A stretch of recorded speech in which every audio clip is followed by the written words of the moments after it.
What was the biggest surprise to you with respect to the difference in the cars? I mean, the cars are so totally different because of the lack of downforce, how much horsepower that they have, how much they weigh. I mean, there's so many differences in the cars themselves, but the length of the races is almost what gets you a lot of times. People always talk about, a lot of them, they go out there and they'll ride for the first 3/4 of the race and just make sure that they make it to the end. And you're out there, you get a good qualifying run, you qualify fifth, and these guys, you think you're riding and they're blowing by you. And it's like you go out, try to step it up to not being at 75% or whatever it is, move it up 5%, and you find yourself in the wall. And it's like, how can those guys be just riding? They're going so fast, But it's just, it's not so much about how hard that you drive the car, but it's a little bit more about the chances you take, the risks you take, knowing how the races play out.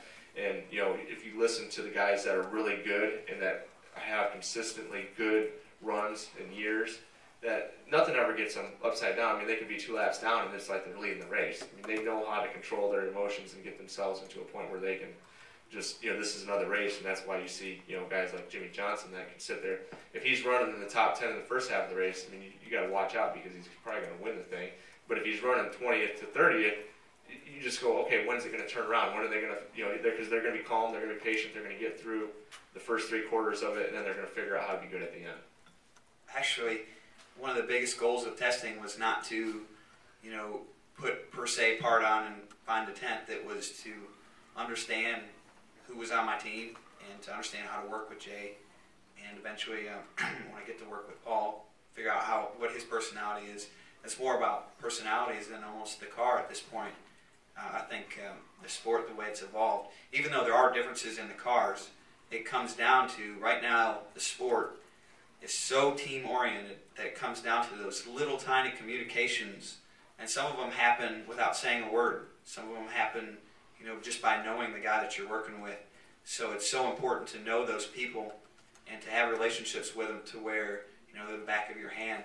And I don't think that really gets as much credit as it deserves right now in racing, of how much of a team sport this has evolved into, and how much, knowing the people on your team and having a relationship with them can benefit you. Smart about is Steve Addington has some brilliant ideas and some smart things that he's done with my little brother's team in the past. And so we have to merge those two together the proper way. And so that's the test that we have to give ourselves in the beginning part of the year, because what we ran in the fall might not be what we have to have this spring to be successful, because the sport changes that fast. So it's just great to have good quality outside information, and we have to build a solid points base in the beginning of the year. That's always very important. So it's just, there's no real timeline on when we have to have everything clicking on all 8 cylinders, but we just can't beat ourselves while we're going through that process. But I think that there's no way we can beat ourselves with being this smart right now. And we'll see how the beginning of the season plays out.